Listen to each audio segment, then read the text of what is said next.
showering pattern. That would be Mm. ideal.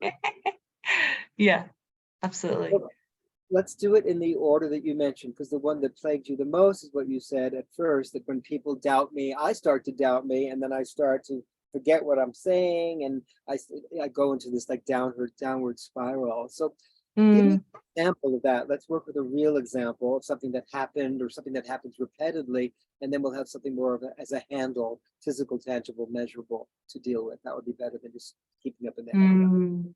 That example is, oh yeah, Mm. last time that happened, or the most intense time that happened, or the first time that happened. What comes to mind? Mm. Oh gosh, there's so many examples, but I'm almost embarrassed. But anyway, so as you know, I've got this moon boot, and I find it hard to walk sometimes. So I carried my suitcase into work, and it's like, oh, you're staying here the night, or oh, Charlotte, why do you have a suitcase? And it's like that sort of like feel like I'm almost being bullied back in primary school. It's like, why do you have a suitcase? You're so different, and I'm like, well, look, I don't want to carry too much on my back. It's putting pressure on my knee. It's I give up trying to even explain. I'm like, just accept whatever. So it's not, I feel like I'm always strange and picked for my eccentricity or something that's different about me. You know, that this, I mean, I certainly have two in my life, absolutely. So I can really relate to this one. You know, there's a few different ways you can deal with this. One is to absolutely play with it in such a way that people are teased back. So say it to me, Mm. I'll do a response, you know, carrying a suitcase, and do it just the way you would talking to me as the way you would talk to. I'm going to be Charlotte. Oh, okay. Oh, why do you have a suitcase? Are you staying the night, or what? Why do you have a Actually, suitcase? um, I'm going to be moving in. What? That into the workplace? No way. Take their derogatory, you know, nasty kind of cynical comment and bring it right back on them. No, I think I'm gonna, you know, move in. I'm gonna bring all the rest of my furniture tomorrow. You know, something that they realize that they're a little bit off by being invasive like that. You know, it is a bit it's derogatory when you question someone that way. It's not always sensitive. And Mm. other ways you've been doing it, it's like I'm tired of people asking me this question because I don't really want to keep answering them, you know, and Mm. it's tiring, it's exhausting when people say, "Are you doing this? Are you doing that? Or you're a little bit weird." You know, you, Mm.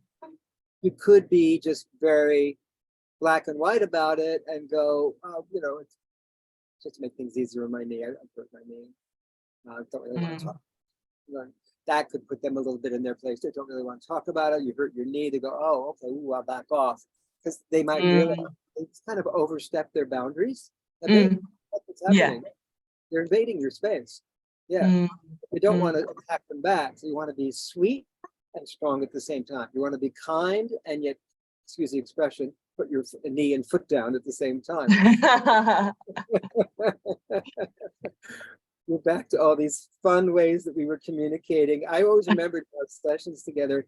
It wasn't the body work, even though it was powerful body work that stood out. It was these moments of insights and ahas that Yeah, yeah. happened. So in a way, I'm surprised that we haven't continued, but it just Oh, happened. yeah. It happened actually when you were seeing the videos about, okay, this is where I'm stuck. So this is perfect. Mm. So practice with me. I'm going to do the same communication and Mm. have you now respond in the two different ways. One, something funny back. No, I'm going to move in and I'll bring my full house and about 15 other people tomorrow. I make it ridiculous.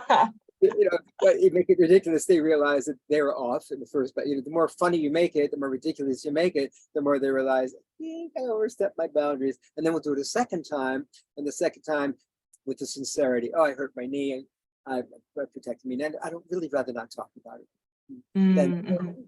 back off and I have to respect this person. So let's practice one. The Mm. other was the first Mm. one.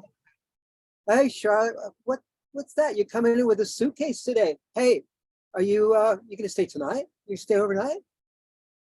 Yeah, actually, that's a really good idea. I might do that. Where do you recommend? Where shall I go? I think you should go to a room where people aren't going to bother you, where the janitors don't go in, and you can just have some privacy on your own. Actually, I know a good place where I go when I want to be alone. Let me tell you Yeah. about it. Okay, cool. All right, no worries. Well, It's over by the lift. No one ever goes in there. It's a storage room, and there's actually a little comfort bed in there. It's like a little futon. You could actually be comfortable. You could sleep on it. It's really good. Don't My you God. Okay, join me. Let's like set it up together. Cool. So that's being on the same page. That's like being playful Yeah. together. But Yeah. now let's do it in such a way where instead of asking me where you might sleep, you make it ridiculous. Like, oh yeah, you know, I'm going to actually move in. I'm bringing like, you know, all my furniture and about 15 friends tomorrow. We're going to, you know, take over the building. You know, it's something that's so ridiculous. They know you're pulling their, with the expression, their knee and their leg. You know. Oh, so something even more ridiculous, right? Oh, even more ridiculous. The Okay, more cool. ridiculous, the better. Because if it's ridiculous, they're going to go, I overstepped my boundaries. Oh, this, and then they can smile and go, oh, fine, you know. Okay. So Yeah. hey, Charlotte, what's that? You coming with a suitcase? You're going to stay the night, are you? Yeah. My friends are coming soon. They're bringing like 5 other suitcases, and my furniture's coming out tomorrow, actually. And what I'm going to have all this painted and like all the stencil work, and it's going to be amazing. Do you like my new room? Are you serious? Yeah, absolutely. Yeah, I'm having a housewarming party next weekend, so you should come. We're in our office? Yeah, that's it. This is my new home. My house got flooded, so hey, let's make this my new home. Wow. Am I invited? Yeah, I'm inviting you right now. Oh my God. Well, that sounds great. Now let's do the opposite. Now you're doing sincere, and it's really my need, and I really want to talk about it because it's like it bothers you that people keep interrogating and questioning you about your. So put me in my place in a sincere way, honoring that this is painful and I don't want to talk about it or whatever is your truth, the way it's. Yeah. Hey Charlotte, how you doing today? What's that? You're coming to. Are you going to stay the night or something? Oh no, I just have a sore foot. I just don't want to put much pressure on it. So yeah, I don't really want to talk about it. It's actually quite painful. So this is good practice, yeah? Yeah. Dealing with people either putting you down, being sarcastic, thinking that this kind of humor can be a form of affection, and it's not really, really invasive. And so you found a way through ridiculosity, the velocity of ridiculosity, and then sincerity, those two ways to be able to put them in their place. By the way, I'm recording this, so I'm going to send you the recording, and you can, along with taking notes now, which is fine. I do that too. I write down keywords, exaggerate, and sincere. Everybody got those keywords. I think you are. Yeah. And you'll have a recording, so you can look at it later. You can take notes. You can keep revisiting the session. So, what was learning in that? What's your takeaway in that little exercise that you just did just then? Yeah, it was actually, I don't know, it sort of, the first one was kind of fun, and I felt really light and happy, and just like it made my imagination go wild, and it was kind of fun, and then we had a little laugh about it, so I was like, I was on the same page. And then the second one was, I felt really true to myself, and almost felt like a little bit worried about how you would react, like, oh gosh, she's so snobby or whatever. I had all these labels that came up, and I thought, it doesn't matter. And I felt like honesty is the best policy, and maybe they might help me out. They might get me a cup of tea, or something good can come out of that. Like, oh, how's your foot? Things can actually, good things can happen. Caring and empathy. I remember when I was in my early 20s, mid 20s, I was working as a psychiatric aide in a psychiatric mental hospital in San Francisco. And there was a guy who was kind of the manager of the ward who had a big scar on his face.